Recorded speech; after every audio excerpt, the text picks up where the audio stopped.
You know how much we all want to be like efficient, right? Stay ahead of the curve. Well, Google Gemini, that's what we're diving into today. Yeah. It's Google's newest AI assistant. And let me tell you, it's making waves. It is. We're going to go deep, figure out what it can really do and why it might just change, I don't know, maybe everything, how we use tech, I mean. Yeah. And what's really interesting about Gemini is it's not like just another app. You know what I mean? Right. Google's kind of weaving it into everything they do. Oh, wow. Search, maps, all that. It's like they want to make one big digital world. You know, you're not just using a tool. It's like you got a partner in your digital life. Like instead of asking, hey, what's the weather? Yeah. It's like, Gemini knows you might need an umbrella because you got to go to that meeting later, right? Exactly. Yeah. Think about it. You get a notification. Hey, it's going to rain while you're walking to that meeting. Want a ride? That's what they're going for. Wow, that's wild. Okay, but like brass tacks, what makes Gemini different? What are the big things that make it stand out from like everything else we've seen?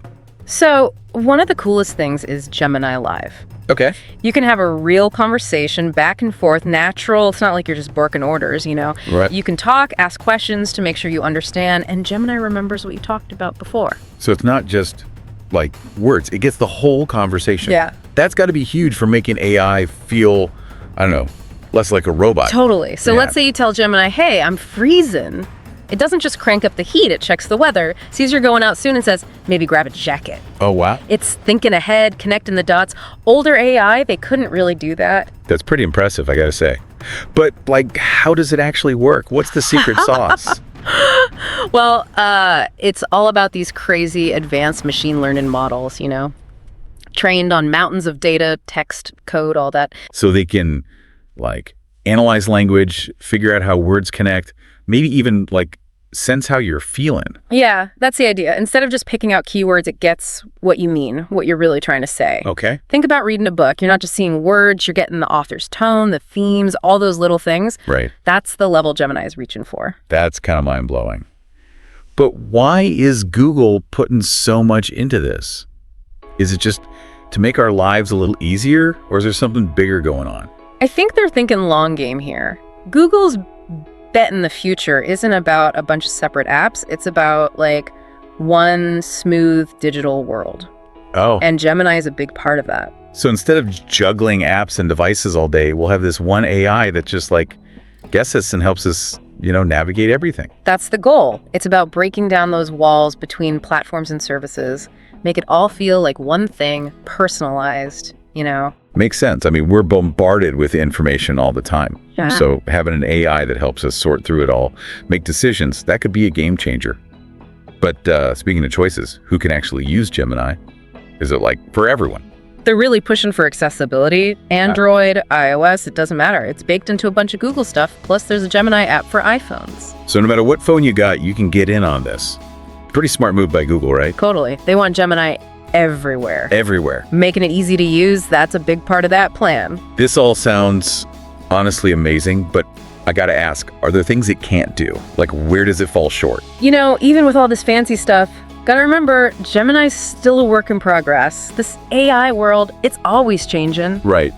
So yeah, it's great for everyday talking and tasks, but when it comes to like really specialized technical things, it might struggle. So it's not gonna replace doctors or lawyers anytime soon? Probably not. AI can be a crazy powerful tool for experts, but I don't think it's replacing human judgment anytime soon. It's more about like working together, you know? Yeah, like a partnership. That's it. That's a good point. It seems like the trick is finding the right balance, using AI for what it's good at, but not losing what makes us human, you know? Yeah, exactly. But I think we got to pause our deep dive here for a bit. But don't worry, we'll be back soon to explore even more of this fascinating world of Google Gemini.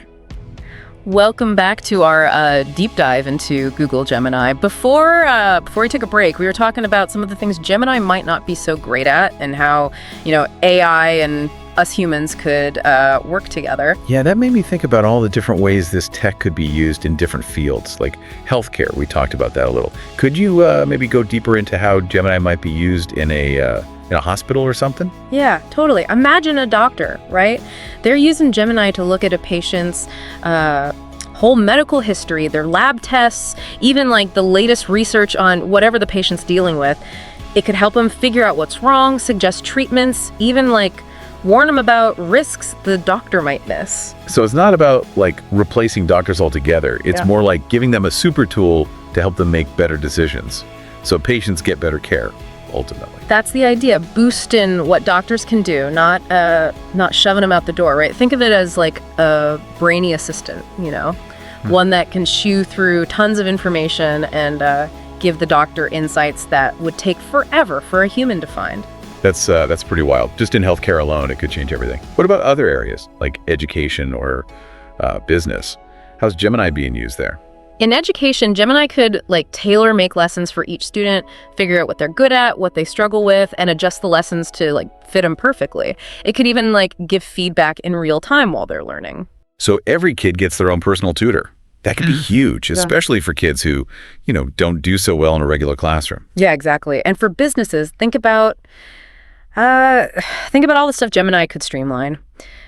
Tasks, processes, all that. It could analyze data to find trends and, opportunities. It could even help with customer service, answering questions quickly and in a way that feels personal. It seems like the possibilities are kind of like endless, but with AI doing more and more, it makes you wonder about jobs. Are we all going to be out of work with robots doing everything? A lot of folks are worried about that. But we got to remember, AI is a tool, right? It's up to us how we use it. Yeah, some jobs might get automated, but AI will also make new jobs and require new skills, So it's not like jobs are just going to vanish. It's more like the whole work thing is going to transform. Exactly. Instead of being scared of AI, we should be like getting ready for this new world of work and invest in education, training programs, stuff that focuses on like the things that make us human, Yeah. Creativity, thinking critically, and emotional intelligence, all that stuff. That makes a lot of sense. It's not about fighting AI. It's about finding ways to work with it, use its strengths to build a better future. But switching gears a bit, I'm curious about where Gemini itself is headed. What do you see happening with this tech in the next few years, I think we're just getting started with AI assistants like Gemini. As it keeps getting better, we can expect even smoother integration, more personalized stuff, and it'll just do more, way more. So it's not just about getting better at what it already does. It's about like expanding, doing new things, becoming even more, intertwined with our lives. Exactly. Think about it. Your AI assistant, it's not just a helpful gadget anymore. It's like a real companion, predicting what you need, understanding your feelings, even helping you grow as a person. That sounds pretty exciting and a little bit scary, to be honest. Definitely something to think about. But speaking of things to think about, we've covered a lot in this deep dive. Anything else you want to add before we wrap up? I think the big takeaway here is that AI is powerful stuff. It can change our lives in a million ways, good and bad. It's up to us to be smart about it, use it ethically, and make sure it's building a future that works for everyone, not just a few lucky folks. Well said. That's a great point to end on. Back again for our deep dive on Google Gemini. We've talked about what it can do, how it could change things, but there's like always those big questions, right? The kind of stuff that keeps you up at night. Yeah, for sure. We keep saying AI is a tool, and it is, but any tool can be used in ways we don't expect or even like fully grasp. Right. So let's think about some of those bigger picture things. How AI becoming like a part of everything could change society. One thing that's been bugging me is like how AI could change our relationship with information. You know what I mean? If Gemini can access all this data, process it instantly, are we going to become even more dependent on it? Like for answers, for making decisions, everything. Yeah, I see what you're saying. We already kind of do that, right? Yeah. Just Google it, let the algorithm decide. And as AI gets smarter, it's easy to imagine us leaning on it even more. News, money, who knows what else. So instead of like thinking for ourselves, we just take whatever Gemini spits out as like gospel truth. Yeah. It's kind of scary, right? Especially if there's bias baked in or we forget how to think critically. Exactly. We got to get better at like media literacy, figuring out what's real, what's fake, what's just someone's opinion dressed up as fact. Right. AI can find information, no doubt, but it's still on us to look at it with a critical eye, make up our own minds. It's like finding that sweet spot, using AI for what it's good at, but not losing our own ability to think, to choose. Yeah. We don't want to become like robots ourselves, just following the algorithm. I hear ya. We got to be skeptical not just of the news, but of AI too. Understand its limits where it might be leading us astray. That's a good point. Healthy skepticism, it's got to be part of the package. Right. But switching gears a little, we talked about the practical stuff, but what about creativity? How does Gemini affect that whole side of things? That's an interesting one. Some folks worry AI is going to kill creativity, you know? Yeah. If you can just tell Gemini to write you a song, paint you a picture, why bother doing it yourself? Like calculators made us bad at math, that argument. Yeah, kind of like that. But maybe AI is not the enemy of creativity. Maybe it's a partner. I like that. Think about it. Gemini could be your brainstorm buddy. Throwing ideas around, looking at things from different angles, giving you feedback. It could even help when you're stuck or open you up to like new styles, stuff you wouldn't have thought of before. That's a much better way to look at it. Yeah. Not AI replacing us, but AI working with us, pushing us further, you know. Exactly. And who knows, maybe messing around with AI will spark something totally new, some kind of art we can't even picture yet. Now that's a thought, isn't it?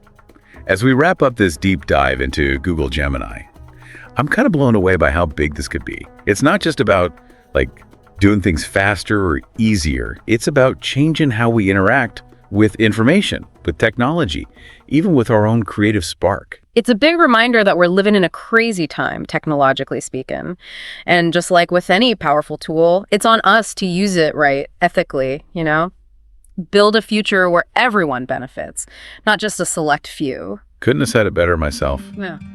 This has been a lot to take in, but I think we've only scratched the surface, haven't we? As Google Gemini and these other AIs keep developing, we got to keep talking about this, asking the tough questions, and making sure this tech goes in a direction that aligns with our values, our hopes for the future. And it's not just for the techies or the politicians to figure out, you know. This is a conversation for everyone. The future of AI, it's the future of humanity, plain and simple. That's a good point. Thanks for joining us for this deep dive into Google Gemini.